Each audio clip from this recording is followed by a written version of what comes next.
power of opportunity. Opportunity, clearly, therefore, is a chance for great possibilities in a man's life.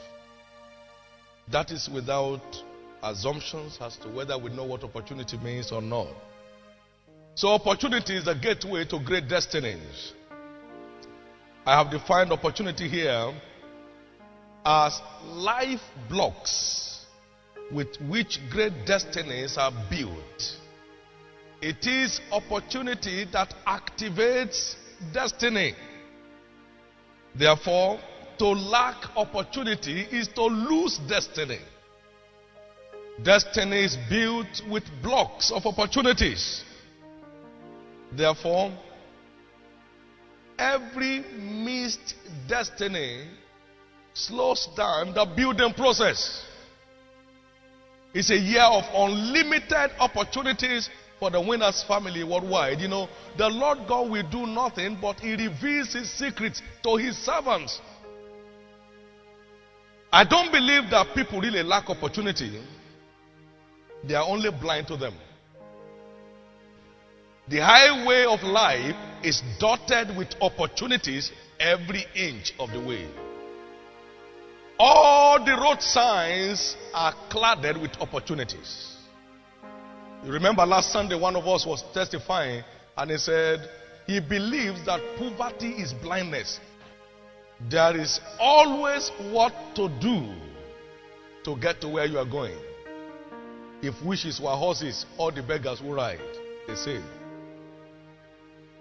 Therefore, every God-ordained kingdom venture is a covenant opportunity that creates a prosperous future for the saints.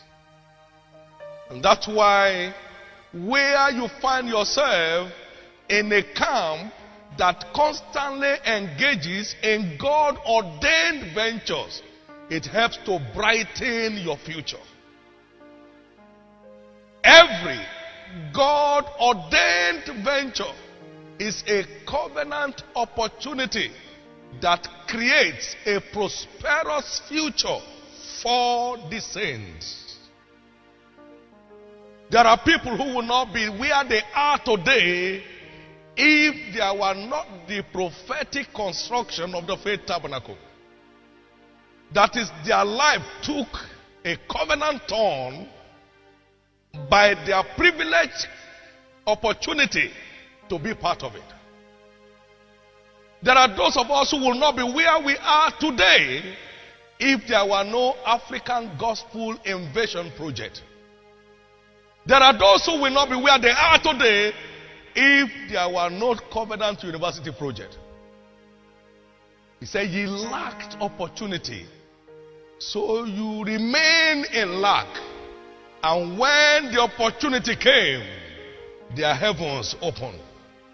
Their heavens opened up. And I had them listening various sacrifices that opened them up. It's so important for us to place appropriate value on opportunities. Why are most people blind to opportunities? Someone has said, and I think I agree with him, that opportunity presents himself as a man in overall. Because he disguises itself as work, most people avoid him. Every great destiny is traceable to great opportunities. I heard them say opportunity once lost can never be regained. Because yesterday is past forever. You can't rewind it. As to adjust your actions. Yesterday is gone forever.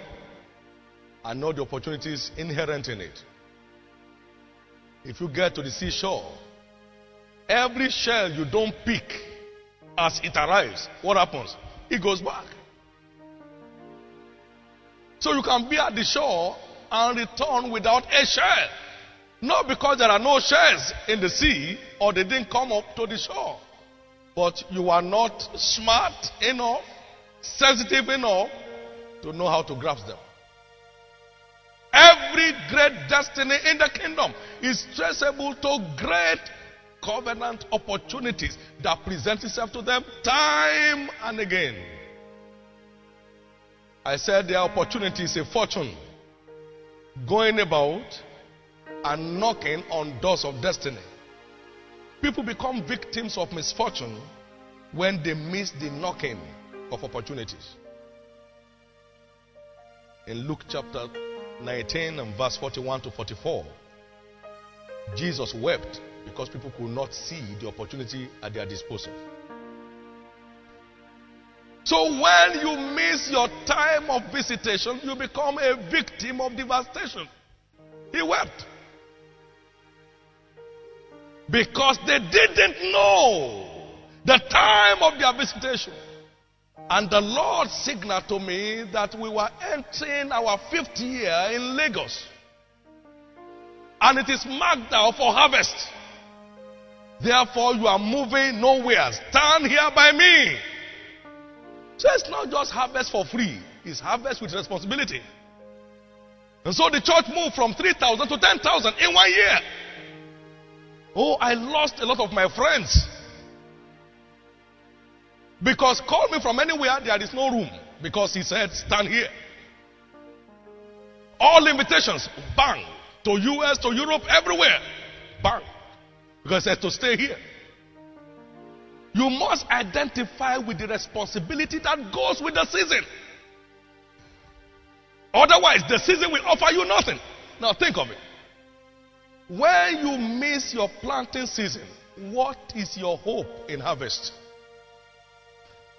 Jesus wept because they knew not the time of their visitation. You heard what that my French son said. God said, establish yourself in me and I will establish you. That somebody doesn't hear as much English as you do. And God spoke to him clearly following the night service.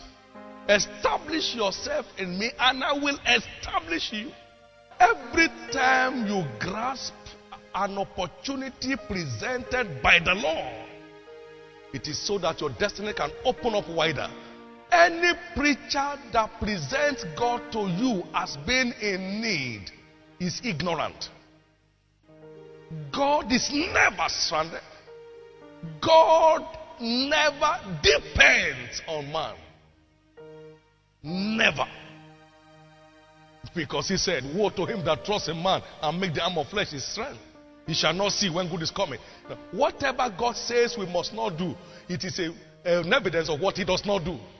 God never depends on man because he knows how vulnerable man is. Someone stood there and said, I am a barber by profession, and whatsoever he doeth, it shall prosper. You are not down because you are a barber. Your explanations are not tenable. Another barber stood here this morning. So you are not down because of the profession where you are involved. You are down because you are out of tune with the demands of God. How many barbers go to seek the face of God? How many respond to sacrifices the way he did? So how do you want to get the same result he gets? I'd like you to free yourself from guesswork. This is a great year for you. When you miss your planting season, you already lost your harvest. In chapter 5 of Songs of Solomon, we have a very powerful parable here. It's not enough to act. You must act on time. Every time an opportunity knocks on your door, grasp it with speed. Making timely moves is the only way to maximize opportunities.